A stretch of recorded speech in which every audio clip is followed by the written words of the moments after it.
This September 26, 2017 school board workshop meeting at Carrollton High School.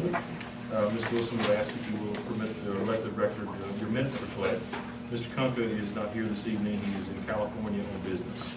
All other members of the school board are present along with Dr. Jones. Ms. Ayers will lead us in the Pledge of Allegiance, and Mr. Cole will lead us in the invocation for peace. I pledge allegiance to the flag of the United States of America and to the republic for which it stands, one nation, under God, indivisible, with liberty and justice for all. Stand for the prayer, please.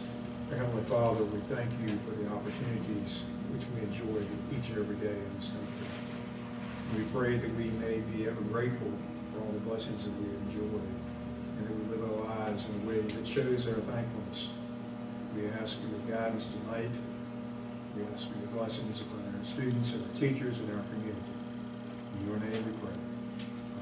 Amen. Amen. Thank you, Ms. Ayers. That takes us to the approval of the draft agenda for the evening. Are there any changes or revisions necessary to the agenda as presented? Any members have any changes? Is there a motion to accept the agenda as presented? Have a motion, is there a second? Second. Have a second, all in favor of the motion? Say aye. All opposed? It's 4-0, carries. That takes us to the first public comment period of the evening. This is an opportunity for individuals who wish to speak to the board. Come forward. We would ask that you identify yourself by name and address, please. The time limit is limited to 3 minutes per individual or 5 minutes per group. This is an opportunity for anyone that's present to address the board.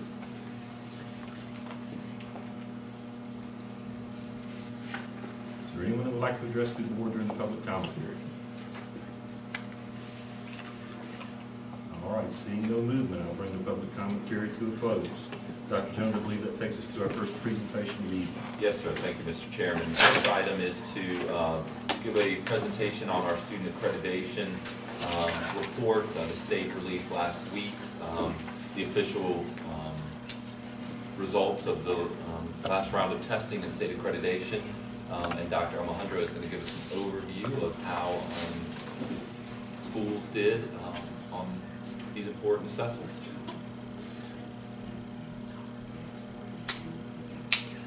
Great. Well, thank you for allowing me to say all the great things that we have going on once again in Powhatan County Public Schools. And this year, it really is based on the fact that we are fully accredited in all of our schools throughout the division for the 17-18 school year. And that is based on the results of the testing that occurred for the 16-17 school, during the 16-17 school year.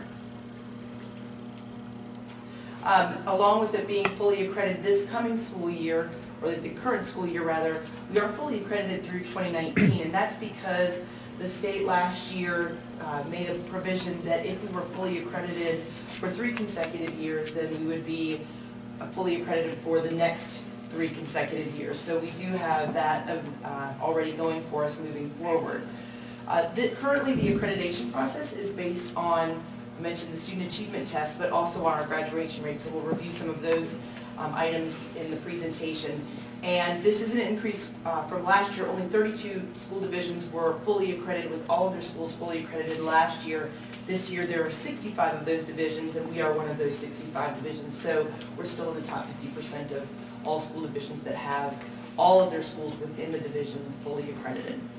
The nice thing about having this full accreditation for the next 3 years, while we always want to make sure that we are meeting and exceeding standards that are set by the state on state testing and providing that opportunity for our students, there are other things that we want to focus on that will allow us to move our students beyond just those basic SOL strategies and needs. So some of the things that we've talked about many times in school board meetings, whether it's the DL 421 project, the current one-to-one Chromebook initiative, the PBIS and BTSS projects that we're doing at the elementary and middle, and now moving to the high school level, and certainly our STEM program. By being able to focus on those things rather than just the basic accreditation and those testing things, I think that allows us to provide stronger education for our students. Yep. So one of the, as I mentioned, items for accreditation is the Graduation and Completion Index. We are rated based on the number of students that either achieve a diploma, achieve a GED are currently still enrolled. So for example, we have students who don't complete high school in 4 years. They may take 5 years for a variety of reasons, or students who have received a certificate of completion for some reason they didn't pass all of the SOL tests, or they are a dropout. So once they calculate that, then they give us a total number of points. You get 100 for each student who earns a diploma, and then you can see the other point totals associated with those other opportunities for students. They give a composite total number of points that we earn as a school division, divided by the number of students that are in that graduating class, and then they get a total calculation for where we sit. We are at 95% again this year. We were up to 96 the year before. Again, we're sitting in that 95 to 96% rate for the last few years. And as you can see, we've been trending up consistently since 2013. SOLs are our baseline overall data, and so just again, we, I think, overall as a school division are performing extremely well. We've increased in 4 out of the 5 areas again this year, and what I think is significant to note is once you're sitting in those 80s and 90s ranges, improvement is always challenging over the large group of students that we are working with. So out of our 4,500 students, it's hard to make 1 or 2 or 3 point increments, and we're doing that consistently year over year in those 5 areas.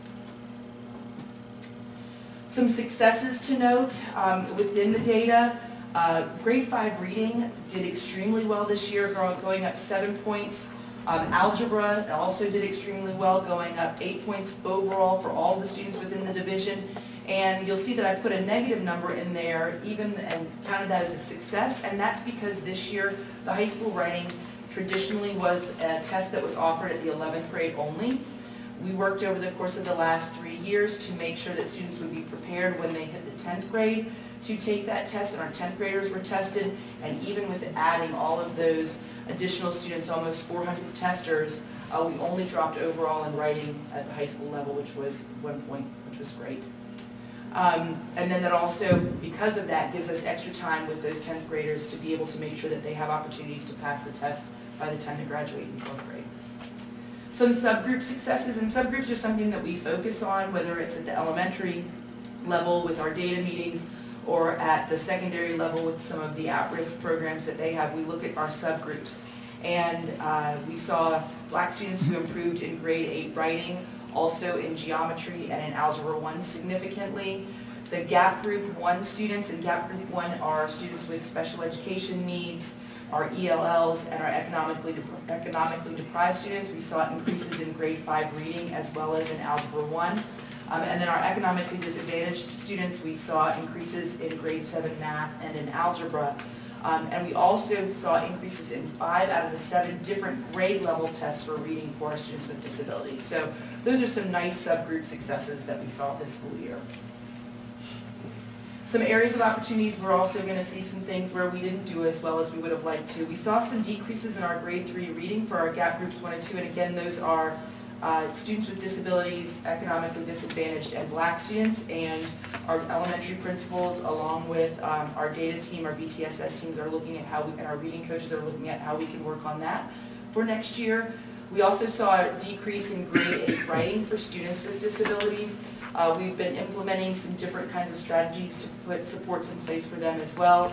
We've identified a Foursquare writing prompt activity that we've been using, but we're also looking at some additional training through a SIM program that we're bringing to our students with disabilities in the middle school. And then decreases we saw in grades 7 and 8 math for Black students.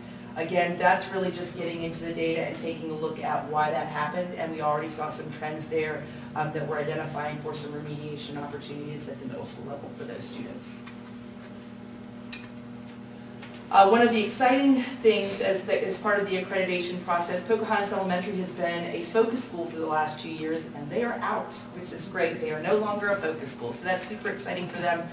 They obviously had a school improvement coach that they've been working with. We've got reading and math coaches there. They were meeting monthly to look at data, and when I say data, I mean real data, of looking at individual students and how students were performing and what kind of interventions they could put in place for specific students, not big overarching things, but really nailing down what individual students needed. And then they also had been doing the BTSS and PBIS, and saw some dramatic 2-year results, and those are listed up here. I mean, anywhere from 13 to 32 point increases with some of our gap group students, which is tremendous. Some areas of focus, again, when you look at the data, it allows us to say, okay, what do we need to work on? And so writing, we talked about Foursquare and SIM, those are some of the strategies that we're going to use in writing. Also, our English and history teachers are working together of ways to incorporate more writing into the social studies curriculum. We always look at cultural competency because that helps us work with students in some of those gap group areas. And then the other focus that we have to have for this year is we are anticipating some new accreditation, a new accreditation process. The state is finalizing this next month. And so we want to make sure that we are on top of what those accreditation standards are this year so that we know what we look like for 18, 19, and there aren't any surprises for us. So I wanted to share, this is just kind of a quick overview of what some of those accountability standards we believe will look like. If you look at this chart on the left-hand side, this is the way that accreditation worked that I just talked about. That we had a pass rate in English, a pass rate in math, and a pass rate in science, and that we had the graduation rate. And based on those rates, we've always been fully accredited, and we are fully accredited for the next 3 years. Even though we are fully accredited within the next 3 years, we need to start looking at what's on the right-hand side of that chart. Because after that 3-year accreditation cycle is over, these are the measures that we will be held accountable for. So instead of just a pass rate in English, reading, and writing, we also are going to be able to look at what student growth looks like. And what that means is if you've got a student who last year failed an SOL test with a 350, but they show growth to a 375 the following year, we will be able to count them as a positive for our pass rate. So they'll still have failed the SOL test, but they will count in a positive way for us. So we're dealing with folks or students that were so low in some cases and we're not going to pass year over year, but we still wanted to have them grow, and we were still working for that. It's what we always want to do as students, and now that's going to benefit us within the accreditation process. The same thing is going to happen for pass rates in math. And then the science rates, they're going to be calculated the same way they always have. The graduation completion index, that's going to be calculated the same way they always have. But in the bottom right-hand corner are the new accreditation measures that we really have to make sure that we're monitoring. And that is how the achievement gaps in some of our student groups is going to impact us. And you saw earlier in the slides that we take a look at those subgroups, but those didn't really impact our accreditation. They were there for our information and so that we knew what we needed to work on with individual student groups, but they didn't impact whether or not we were going to be accredited or not. Now this will have an impact on whether we are accredited or not. So we want to make sure we continue to keep a laser focus on those groups. Also, another component that has not been part of the accreditation process is absenteeism. And you all will know over the course of the last 2 years, Katie Wachicki and her team have been working on how we can revise our attendance policies, how we can make sure that we are more proactive in making sure students are here, and when they're not, that we're contacting them so that they know how important it is. So I think we've got a good handle on where we're going with attendance.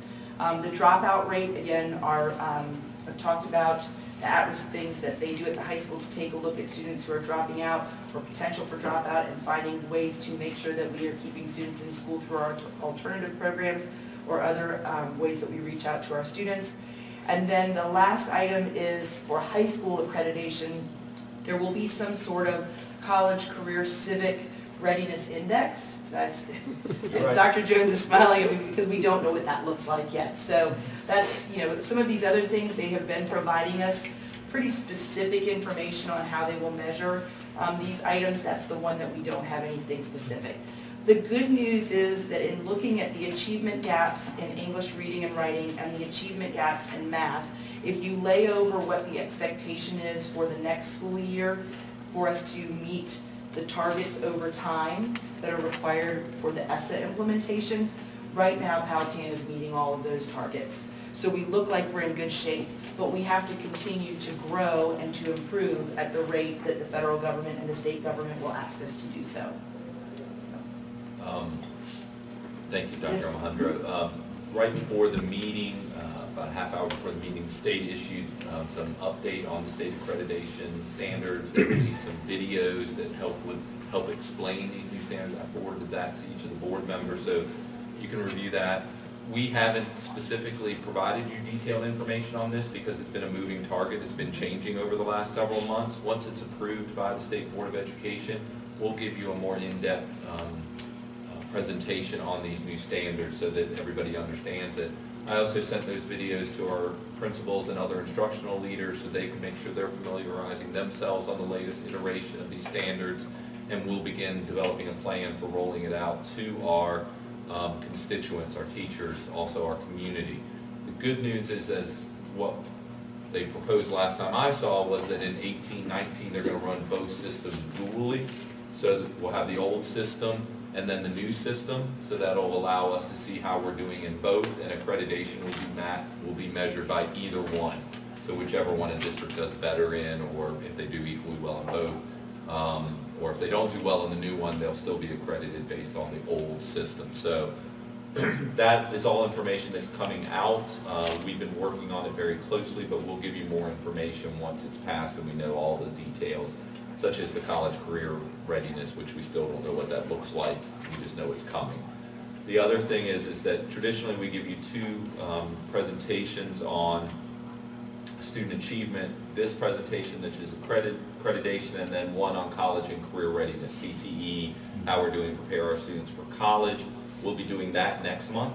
And as a result of that one, we will also be introducing and talking a little bit more about the new profile of a graduate, which is what our graduates have to have, and some of the new exciting emphasis on career and technical education, which has always been important in Powhatan, but some recognition of the value of students being prepared to go into the world of work, or additional technical training, or apprenticeships, those types of things. So we'll give you that information when we present on how we did with college and career readiness this year for next month. Any questions we can answer? Questions or comments for Dr. Alejandro or Dr. Jones? I think we have a couple. Do we know what the state graduation rate was? I could find it for you. I couldn't tell you off the top of my head. but I- Just as a point of reference. Last year was 91. I don't think it changed Yeah, dramatically. I'm thinking that ours is higher than the state. I just wanted to confirm that. And I'm reading in these new measures where we include growth. So the way you explained to Dr. Alejandro is it would help us. We're not going to be penalized because we've got kids that have been performing 95% since for the last 3 or 4 years. Right. It will only help us, yes. And again, the folks in the room have seen this because we presented it at our curriculum close-up in August, but they created a chart or a graphic where you had, in the current accreditation model, you might have 7 out of your 10 students who would pass something, and as long as 7 out of 10 passed, then you would be at a 70% pass rate. In this case, you might have 7 out of 10 pass, but you may have one student who was a student who achieved that growth, and so they then count in with that pass rate. So now you have an 80% pass rate, because 8 out of 10 students would have graduated, would have passed. We've been asking for essentially for the last 10 years. Yeah. Right, Yeah. which just makes sense, because we're always trying to support the students in their growth. You know, we're not going to just say, just because you didn't pass, we're not going to worry about you. Right, but I think to answer your question, if a student is already scoring 580 on their SOL, we're not going to be penalized if they don't score 590. It's not Right. everybody Right. showing growth, Yes, which was it's the only original failures. state. It's only failures. Yes. Are there any questions for Dr. Alejandro? I just have one, and I think it's similar to what Mr. Cole just asked you. How do we compare to our neighbors, the surrounding counties, as far as that graduation completion?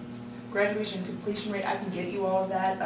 If you'd like to look at the different regions, I know that we are well above many, or not most, of our neighbors, but I can get you that comparison. Yeah, and that just speaking for me, I would be interested in knowing sort of how we fared against maybe the adjoining counties, just Sure. to get a feeling for our So we immediate can brag. region.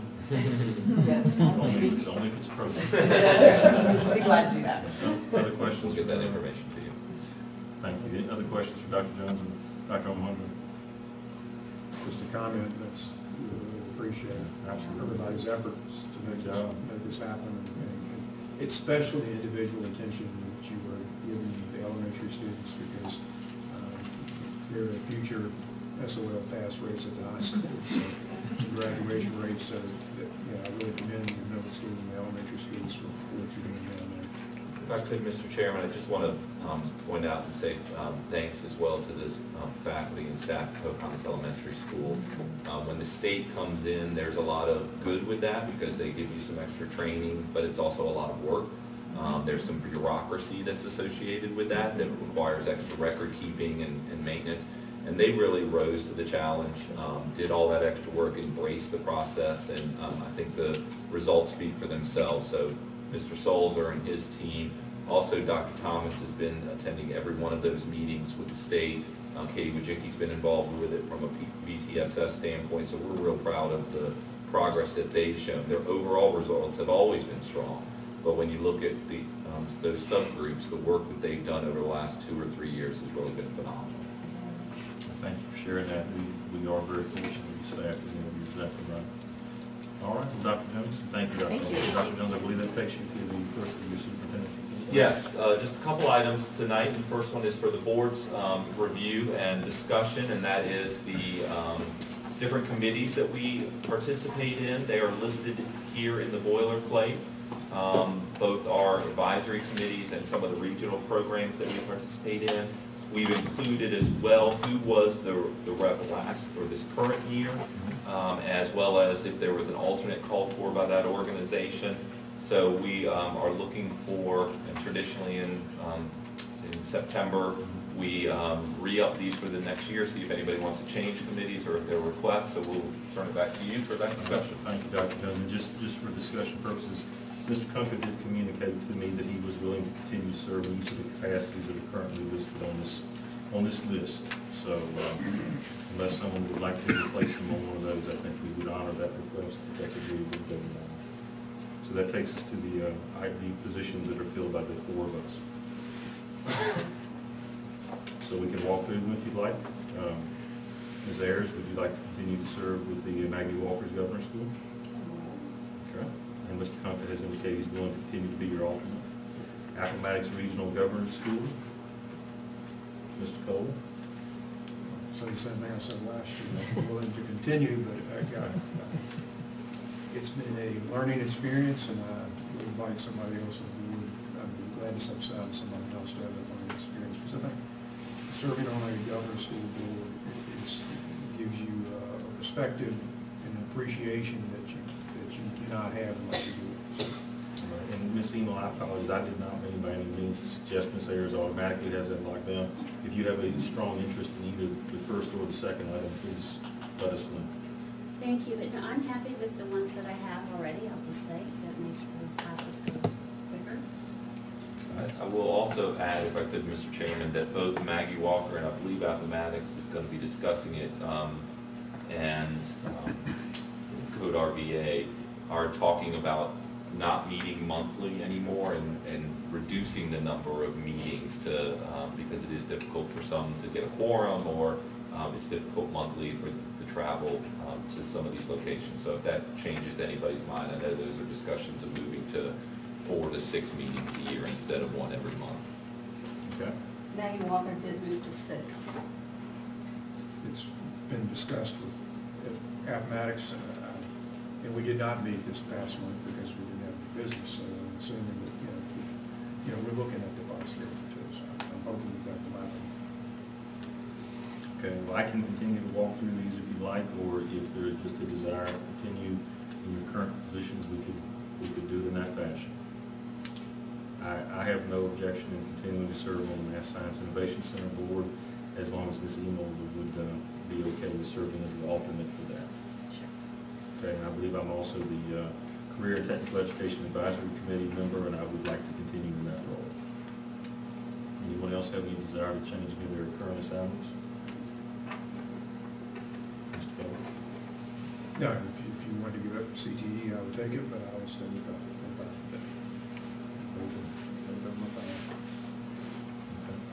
Ms. Emo, you're agreeable with that?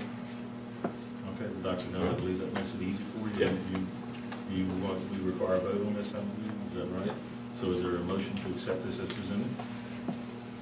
So moved. We have a motion, is there a second? Second. All in favor? Aye. That's 4-0, no opposed. your next item, Dr. Jones? Yes, and the last item for this evening is we are recommending the school board declare the 10-ton, three-phase train air conditioning unit at the bus garage as surplus. When we move out of that unit, we're going to be, or out of that building and demolish it, we would like to offer this as surplus, feel that there's some good value there, which would be some money that could come back to the district. And we also have a couple of the trailers that were on surplus list, I believe, last month, and a tractor, just all part of our work to finish up that joint transportation facility and to go through the surplus process. So just a question before we discuss this, if I could. Are we going to be walking through each of these items individually, or will there be a time when you will present to us something in the form of a comprehensive list of items that are at that location that you would want to surplus? We're looking at doing it individually and approval individually. We can certainly provide you with a comprehensive list. I don't anticipate there's going to be much else that we would be surplusing. There's all the tools and other equipment we're going to move over. When we did the trailers and the tractor, we didn't account for this, but it's certainly something that once we realize it's like, that's something that we could certainly put in surplus. So I think this is it, but there may be some odds and ends that are left. All right, thank you for that. Are there any other questions for Dr. Jones regarding this item before we move forward? Mr. Cullen? I chatted with Mr. Johns the other day about the trailers and about, just as we're casually as we're moving between the things, and he assured me that we are trying our best to get a good price on these, that we're not just giving them away. Right. And my only other question would be, this money goes back to the county, is that correct, or do we get to keep this money? It's counted as revenue for us in the local revenue that we get. Great, okay, good. All right, thank you, Mr. Cullen. Any other questions for Dr. Jones? All right, well then, is there a motion to approve this item as presented? So moved. We have a motion, is there a second? Second. Have a second, all in favor? Aye. Any opposed to this motion? 4-0 carries. All right, that takes us to, next item will be closed session. Ms. Enid, would you, please, read the certification of the I recommend to enter into closed session pursuant to Code 2.2 through 3711A1 to discuss the employment, resignation, and leave of specific employees, and pursuant to Code 22.1-60.1 to discuss the evaluation of the division superintendent. Codes 2.2-3711A1 and 22.1-60-1. All right, and that's a motion from Ms. Enid to take us into closed session. Is there a second for Ms. Enid's motion? Is there a second? All in favor? Aye. That's 4-0. We are in closed session. Motion for the statement. All right, so we need a motion to come out of closed session. Make a motion to come out of closed session. All right, so we have a motion. Is there a second? Second. Ms. Ayers is second to the motion. All in favor of coming out of closed session? Aye. That's 4-0, no opposed. Ms. Enid? Whereas the Powhatan County School Board has convened a closed meeting on this date pursuant to an affirmative recorded vote and in accordance with the provisions of the Virginia Freedom of Information Act. And whereas Section 2.2-3712D of the Code of Virginia requires a certification by this school board that such closed meeting was conducted in conformity with Virginia law.